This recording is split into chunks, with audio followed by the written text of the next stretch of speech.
Hi, this is Mark from Wiki Design. In this video, I'm going to cover everything inside the Google My Maps tool and how you can embed it on your own website. Now, the first question that you might ask is, what is the difference between Google My Maps and just a normal Google Maps? And the answer is Google My Maps is 100% free and is going to require no custom programming, whereas using the regular Google Maps is going to require you to either purchase a plugin or you're going to have to hand code all of these maps yourself. Now I'm going to show you what a Google My Maps can look like. So in this example, this is our travel website where we wanted to have an interactive map with markers of all the places that we have visited and we have tied to a blog post. So in this example, we wanted to have it where the user can interact with the map and see exactly the places we've been to. And then when a user would click it, it can be linking straight to our blog articles. So in this example, we have a whole section of the places that we have visited in San Diego and all the articles. And you can see it just opens up a new page and is all tied to that one marker. Before we continue with the tutorial, I would like to make you aware of just two limitations that you might see using Google My Maps. And the number one limitation is each map can only have up to 10 layers. So if we go back to our example, we put all of our markers inside this one layer called places we visited. So if you plan to have a whole bunch of different type of layers clustered with your markers, you can only have up to 10 layers. So you might have to get a little more creative with more complex maps. And the next limitation is each layer can only have up to 2,000 lines, shapes, or places. And you can see right here, you can have up to 10,000 lines, shapes, or places in total, or 50,000 total points. So I would say in most cases, you're not going to hit these totals unless you start to import a bunch of data into your maps. And in that case, you might have to actually go and use Google Maps instead because you won't have these type of limitations. Now let's jump right into the tutorial. The first step you need to do is make sure you're logged into your Google account and go to google.com/mymaps. And what this is going to do is redirect you to this new dashboard. And as you can see, I already have a few maps here, but since this will be your first map, you just click right here, create a new map.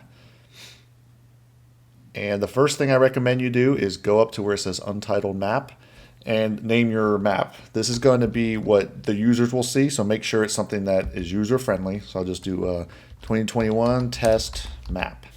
You can add a description if you like, but I'm just going to hit save. And right out of the gate, you're going to notice this is a pretty simple interface, but there's a lot of functionality to it once you get into all the settings. Now what I'm going to do in this tutorial is go through each one of these different tools and how you add them to your layers. And then at the end, I'm going to show you how to take the code on here and embed it onto your website. The first thing I recommend you do is create all the layers that you would like first, and then we can start to add in the markers, the shapes, the lines underneath those layers. So in this example, I want to have 3 different layers. Let's just call them markers, lines, and shapes. So you can see right here, Google automatically adds this one called Untitled layer. So let's call the first one markers. This is where we're going to have all of the little pins pop up. And let's be organized and have another layer called the line tool. So all the different lines. And then we have one more layer just called shapes.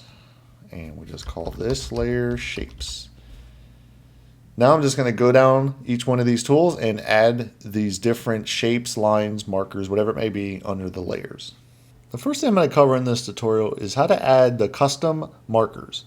Now a marker are these little hotspots that the user can click on, interact, have an image, title, description, all that good stuff. So the first thing you want to do is make sure that you're on the correct layer. And then as you can see, I'm clicking around here and this blue line is appearing. That shows what layer you're currently selected. So in this case, I want to have all of our markers underneath the markers layer. So I made sure that that was active. And if you click right here where it says add marker, now you're going to be able to add a marker anywhere on a Google map. What I recommend is zooming into the area where you would like the marker to appear. So let's say I want to add a marker in the middle of the park. I would just click here and that's it. You've officially added your very first marker. Now we need to go ahead and add a title and a description. So let's just call this marker just park for now. And a description is where, of course, you're going to add any descriptions talking about what the marker is. And then this is where you're going to add any hyperlinks. So I'm just going to add the word test and a hyperlink to our website. Now you need to make sure that your hyperlinks are going directly to these URLs, because you can't do any short URLs or anything like that. Google wants you to make sure that you show the full URL so the user knows what they're clicking on. So once you do that, you would just click on Save. The first thing you can customize on your marker is the style. Now under the style is where you're going to change the color and what the icon is on the marker. So in this case, let's say I want to add a marker that is black, and you can see underneath here where it says popular icons, Google gives you a selection of the most popular icons. And in most cases, most people will use the generic pin drop icon. But let's say we want to add more icons. So if you click on more icons, you have access to a bunch of different icons that Google has pre-selected for you. Or in this case, we can add a custom icon. And as you can see here, I've added 2 pictures of just myself. And now if you want to add a custom icon of yourself or anything like that, you can click where it says custom icons. Now you're going to see a new interface where it gives you the ability to upload images. You can place a URL here. So if you have a link to your website with an image, you can do that here. You can do it through your photos, Google Drive, and then they give you the ability to actually search for images on Google. So in this case, I already had some images in my Google Drive. I could just click here and click a picture of me. You would just hit select. And now anything that you ever add under custom icons will appear down here. So let's say I want to add that image I just selected. You would just hit OK. And that's it. Now we have a marker with the title, the description, a link, and a custom icon.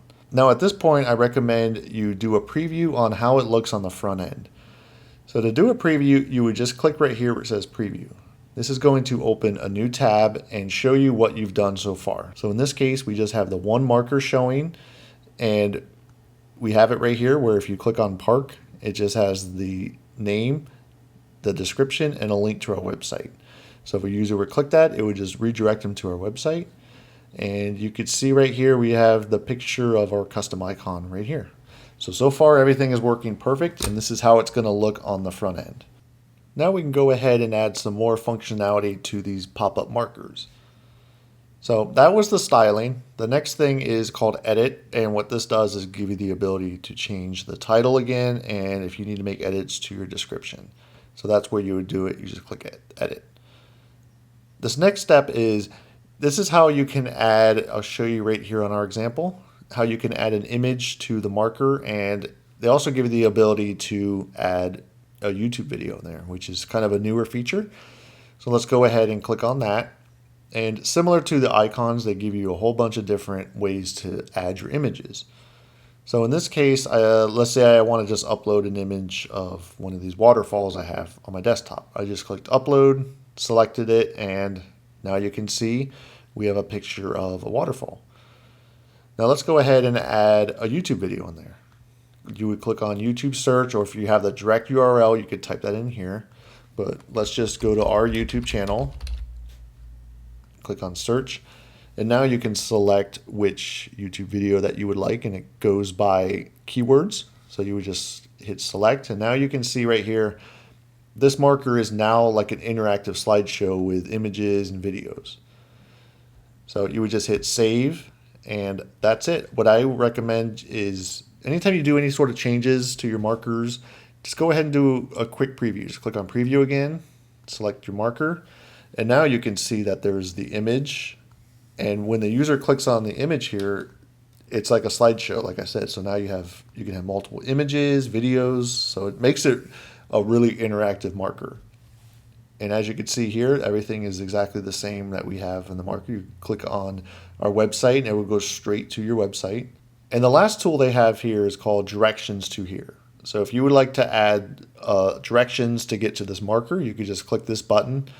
And what this will do is now add a new layer and give you the option to have directions on how to get there from point A to point B, whereas B would be the marker that you have here. This is where the limitations can come into play. So like I said, you can only have 10 different layers. And the problem with Google My Maps is every time you do driving directions, it's going to add it as a whole new layer. So I'm going to cover that later in this tutorial, but I usually don't recommend adding multiple driving directions just because of that limitation. So let's go ahead, and if you click on any of these layers, if you click on the three dots here, you can either rename the layer or delete it. So in this case, I would like to delete that layer. You would just hit delete, and now that's gone. The next thing I'm going to cover in this tutorial are lines. So just like the markers, you want to make sure that you're selected on the correct layer. So we have the layer called lines. I have that selected.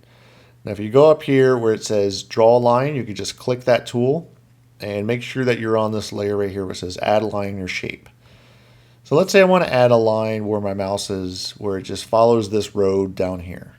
So what you do is you just click on the very first point, and as you can see, this gives you the ability to add it anywhere. So let's say I want to add a line that just follows this road for some reason. So you would just do that.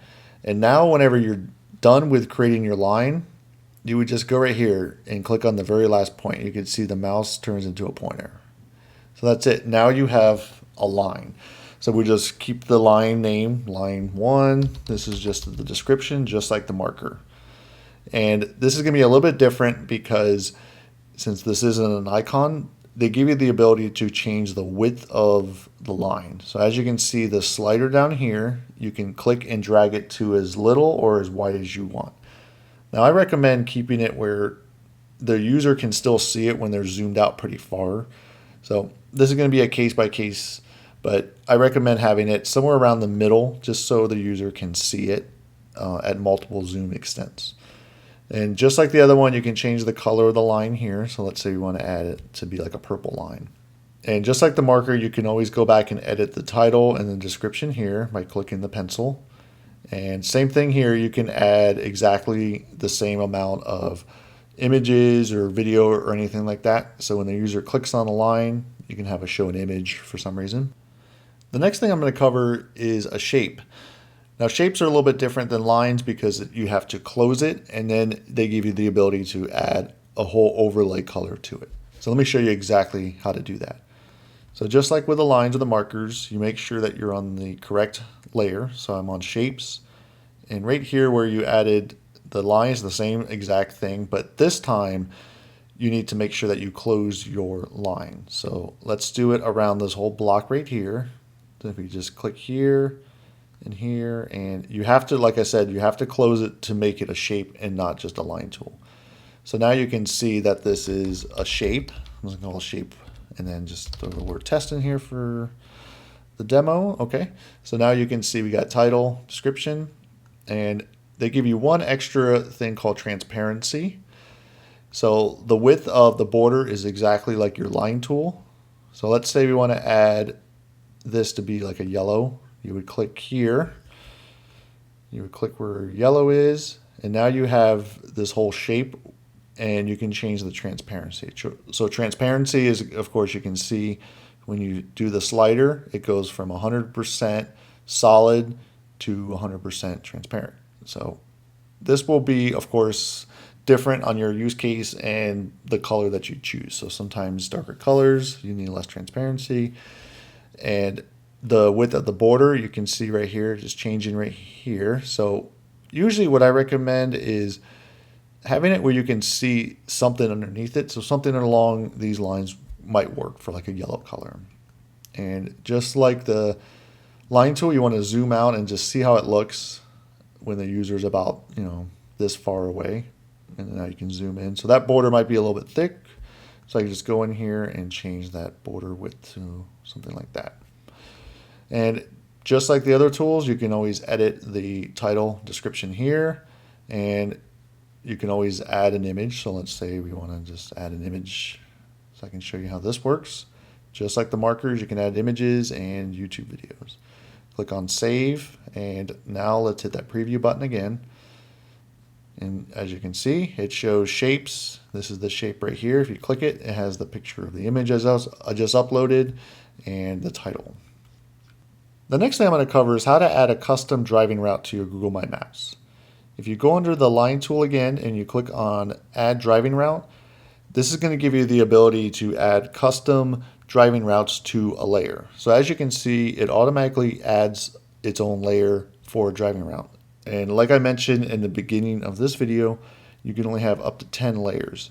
So you need to make sure that you're very selective on the amount of driving routes you're going to have on your Google My Maps. So let's say we wanted to add a driving route from like a City Hall to the Rittenhouse area here in Philly. So I would click right here. So as you can see, as soon as you click, it automatically adds an A point. Now we need to go to where you would like the final destination. So let's say the park area. And what you need to do here is double click. So I'm going to double click here. It'll give it a second. And now you can see right here, it added a point A and a point B. And you can see that the flow went like this instead of going down here. This is because this is using, Google's technology on which roads are the most efficient, which ways that you can go, or which roads you cannot go down. So you can click and actually drag this around if you want to add a different route, but I usually don't recommend doing that because the route that Google selected first is usually the quickest route. So you can always click and drag it around if you would like. Now we can go ahead and actually add a destination. If you would like to add a destination, you would just click, a spot that you would like the point C would be. So you do another double click here, and you can see it goes from City Hall, then it goes to the park, and then it goes here. So let's say you wanted to click and drag it where we go from City Hall to this point, back down to the park. So they give you the ability to do this. This is really cool. You can click and drag point C up, and now you're going to see it goes from City Hall. Point B is now this custom marker here, and then we go back down to the park. So they do give you a lot of flexibility here. But I would recommend that you only add, like I said, a few of these to your map because you're very limited to how you can use these driving routes. Google gives you another ability to add a custom driving route. So if you click right here where it says add directions, you'll see that it automatically will add a layer for you. And in this case, instead of adding the custom points like we did before where you click on where you would like to go, you have to use a search function inside Google instead of clicking. So let's say, for example, we wanted to go from the City Hall area, which was right here, and let's say we want to go to the Mint, which is right over here. So we would type in United States Mint, and it automatically will know what city you're in, so you don't have to worry about going to a whole different town. But as you can see right here, it automatically added point A from City Hall to the United States Mint. And just like the other marker, if you would like to add some other destination in the middle, so let's go to Reading Terminal, which is a big food market not far from there. You can see point A, City Hall, go to the Mint, and go to Reading Terminal. And just like the other one, you can click and drag stuff around. So if we want to go from City Hall, Reading Terminal to the Mint, you can just do that right here.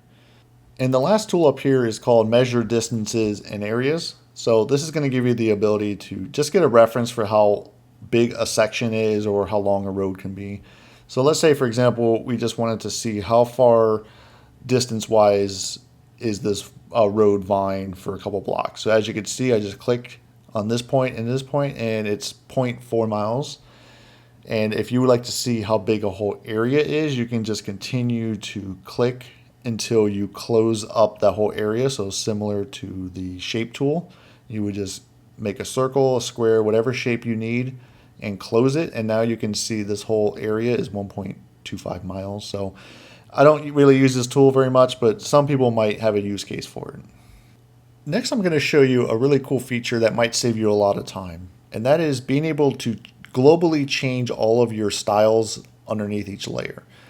So you might have noticed this button right here called individual styles, and by default, that is what every layer is set to when you first make your layers. So what that means is each one of these markers has a unique style, which is what we assign. So in this example, we have a red one, yellow, blue, and a custom icon of me. So let's say we want to go ahead and just globally change all of that to one style instead. So what you would do is you click here, and instead of individual styles, you can go to uniform style. And what this does is now gives you the ability to globally change all of the styles. So this could save you a lot of time if you need to go ahead and just change a whole bunch of markers.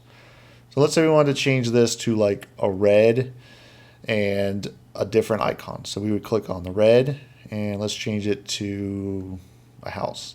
So as you can see, each one of these is now globally changed. So you can always go in here and just change that right here. And they also give you some other functionality in here. So if you wanted to have numbers instead, you could do that here and change the numbers here, and it will globally change all of them to that color too. Once you're done adding all of your different layers and functionality, now you can start to prep your map to be embedded onto a website. And there's two things that I usually recommend you do before you start to embed the code, and that is change your base map and set your default view. So let's go ahead and click down here where it says base map. And as you can see, they give you the ability to change the styling of your map. So this is what it's going to look like on the front end of the website. So once you embed on your website, the user is going to see it just like this.